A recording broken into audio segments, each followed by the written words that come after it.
Hi, and welcome to chapter 28, our last learning objective, 6, where we determine some of the causes for structural unemployment. So let's go ahead and share my screen with you. Okay, so why does the natural rate of unemployment exist? And the reason why is that we look at some of the cyclical unemployment, which is deviation from the natural rate. Okay, but we're talking about this in terms of the longer term implications, which is structural unemployment. So the official employment rate is useful at 13.3 currently, but it's not the best measure. And when we look at that, we always want to take the official employment rate and we always want to look at the labor participation rate as well, the labor force participation rate. So when we take a look at the idea that there always is going to be some unemployment, more than 1/3 of unemployment get back into the workforce. So that's some good news when we look at it that way. So the reasons for the natural unemployment rate, and there are three. The first one is minimum wage laws. Second is union wages. The third is efficiency wages. And what I'd like to do is just kind of show you a graph of what happens. Let's see how well I can draw this. Okay. And the same graph works for all of them. So here we have the demand for labor, and that would be businesses hiring people.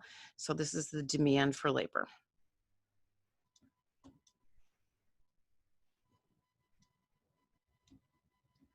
I'm going to go ahead and change up colors here, and we're going to put the supply of labor in green, and this is the supply of labor.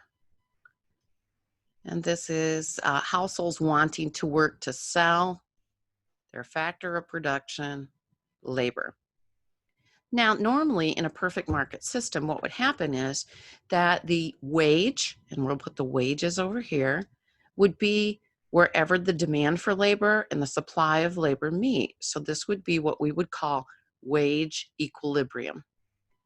This would be the labor force, the quantity of labor. Now, the three things, minimum wage laws, union wages, and efficiency wages, essentially what happens is that when we talk about a minimum wage, it's really what we call a price floor, meaning that we can't pay below that. So the federal minimum wage, and we'll talk about the differences in a moment, is $7.25 an hour.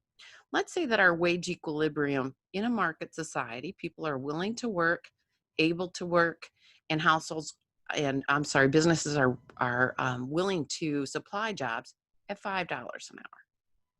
Okay, so now we have 1,000 quantity of labor and we have $5 an hour as our wage equilibrium. Well, that's not a sustainable wage, and we could even say that the federal minimum wage at $7.25 is not sustainable either. So what I want to do at this point is to show you, right now we're in equilibrium, harmonious, and all of that. But again, $5 is not a sustainable wage. So what I'm going to do is go ahead and put in this price floor. And the price floor says that you cannot pay less, and we'll just use the federal minimum wage at this point, $7.25 an hour. The two byproducts of doing that, that you can't pay less, is the first thing that happens is businesses demand less labor. So instead of 1,000 jobs out there, there's only going to be 700. However, at the same time, the opportunity cost, and let's see if I can find a color I haven't used yet. How about that one? The opportunity cost of sitting on the couch and not working increases. So more households want to enter the labor force. And so what we have are job seekers now in excess of 1,000, 1,200. The difference between the 2 points here, and let me show you those 2 points. The difference between the 2 points here is unemployment. We have, if you will, an excess of labor.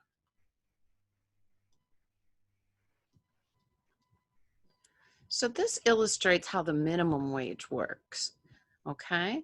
Now, union wages are similar because union wages, you tend to make more than what non-union members make.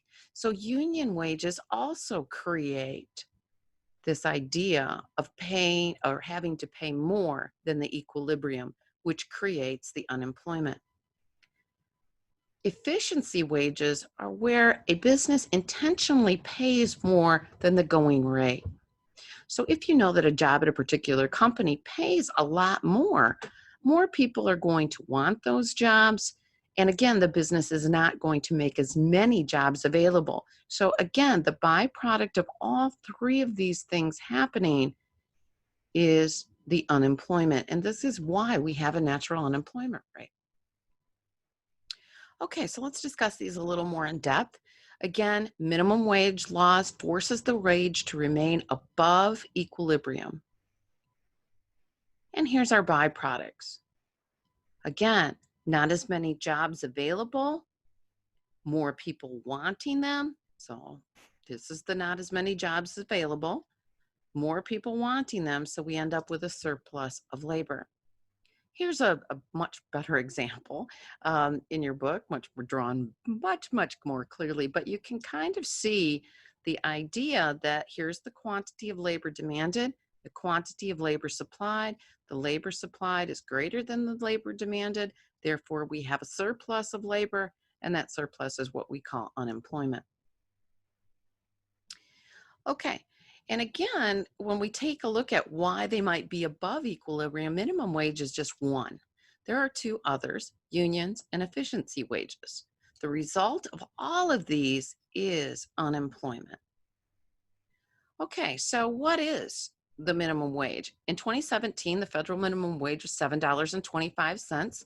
I looked it up for Michigan. It's $9.65 as of January 2020. And about 80 million workers are paid at hourly rates. And remember, when talking about hourly rates are not indexed or do not keep pace with inflation. And that's something just important to kind of remember when we talk about this. So the minimum wage directly affects about 1% of all workers. Who are minimum wage earners? They tend to be younger workers, teens, less educated, and more willing to work part-time. Okay, so again, what's the proportions in the federal minimum wage? It has trended downward to 2.3%, and minimum wage increased from $5.15 as recently as 2006 to $7.25 in 2024, and that's where it is currently. If you want to know how your state ranks among the 50, you can go ahead and click on the hyperlink. Okay, the second reason for cyclical unemployment, deviation from the natural rate, or to explain the natural rate, is unions, okay? Now, unions are what we say kind of a cartel, meaning that you have to belong to it to get that job, although that is changing.